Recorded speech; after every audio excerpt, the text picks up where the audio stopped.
എല്ലാവർക്കും നമസ്കാരം. കേരളത്തിലെ സാധാരണക്കാരായ ജനങ്ങളെ സംബന്ധിച്ചിടത്തോളം വളരെ നിർണായകമായ ചില അറിയിപ്പുകളാണ് ഈ വീഡിയോയിലൂടെ പങ്കുവയ്ക്കുന്നത്.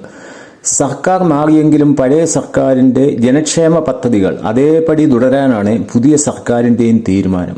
ഏപ്രിൽ മാസത്തെ കുടിശ്ശികകൾ തീർത്തതിന് പിന്നാലെ മെയ് മാസത്തെ ക്ഷേമ പെൻഷനുകളും ധനസഹായങ്ങളും വിതരണം ചെയ്യാൻ ഇപ്പോൾ തുടക്കമായിരിക്കുകയാണ്. നിങ്ങൾ പെൻഷൻ ഗുണഭോക്താവാണോ എങ്കിൽ ജൂലൈ മുതൽ നിങ്ങളുടെ പെൻഷൻ മുടങ്ങാൻ സാധ്യതയുണ്ട്. അത് ഒഴിവാക്കാൻ നിങ്ങൾ എന്തു ചെയ്യണം?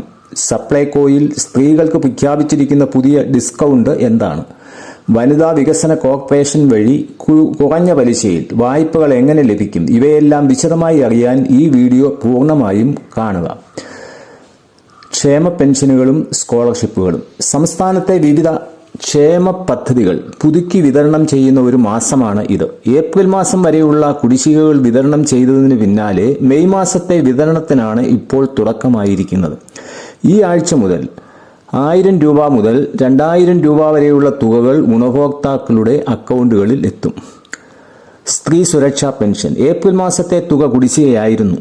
ഇപ്പോൾ ആ തുക കൂടി ചേർത്ത് 1000 രൂപ ഈ മാസം അവസാനത്തോടെ ലഭ്യമാകും.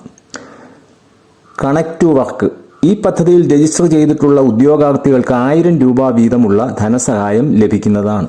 മറ്റ് ക്ഷേമ പെൻഷനുകൾ. നിലവിലെ എല്ലാ പെൻഷൻ ഗുണഭോക്താക്കൾക്കും ഈ മാസം അവസാനത്തോടെ തുക ബാങ്ക് അക്കൗണ്ടുകളിലോ കൈകളിലോ എത്തുന്ന രീതിയിലാണ് ക്രമീകരണങ്ങൾ ചെയ്തിരിക്കുന്നത്.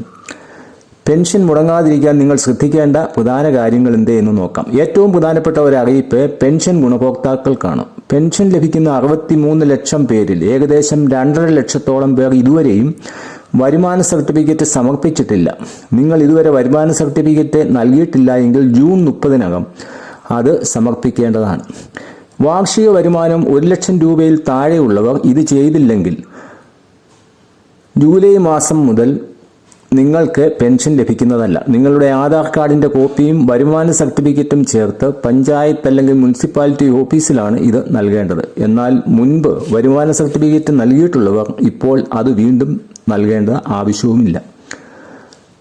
ഇനിയും സപ്ലൈകോ ഓഫറുകളും പുതിയ റേഷൻ ആനുകൂല്യങ്ങളും എന്നിവയെപ്പറ്റി നോക്കാം. സ്ത്രീകൾക്കായി സപ്ലൈകോ വഴി ഒരു പ്രത്യേക സമ്മാനം പ്രഖ്യാപിച്ചിരിക്കുകയാണ്. കഴിഞ്ഞ നിയമസഭാ തെരഞ്ഞെടുപ്പിൽ 11 വനിതകൾ തെരഞ്ഞെടുക്കപ്പെട്ടതിന്റെ ഓർമ്മയ്ക്കായി ശബരി ഉൽപ്പന്നങ്ങൾക്ക് 11% പ്രത്യേക ഡിസ്കൗണ്ട് ഈ മാസം 11 മുതൽ സ്ത്രീകൾക്ക് ലഭിക്കും. ഇതുകൂടാതെ റേഷൻ കാർഡിലെ മറ്റ് സബ്സിഡി ഉൽപ്പന്നങ്ങളും സാധാരണ പോലെ വാങ്ങാവുന്നതാണ്.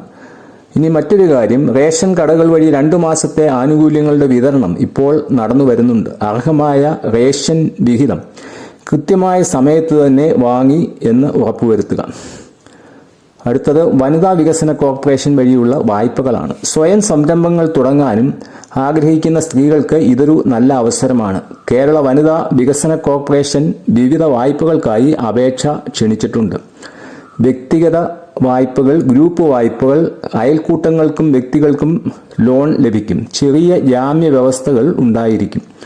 അതുപോലെ വിദ്യാഭ്യാസത്തിനായി, ഉന്നത പഠനത്തിനായി കുറഞ്ഞ പലിശയിലും ലോൺ ലഭിക്കുന്നതാണ്.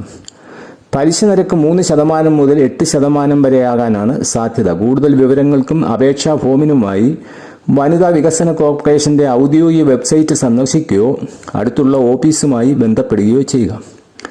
അപ്പോൾ ഈ വിവരങ്ങളെല്ലാം നിങ്ങൾക്ക് ഉപകാരപ്രദമായി എന്ന് കരുതുന്നു. പെൻഷൻ മുടങ്ങാതിരിക്കാൻ വരുമാന സർട്ടിഫിക്കറ്റിന്റെ കാര്യം പ്രത്യേകം ഓർമ്മിക്കുക.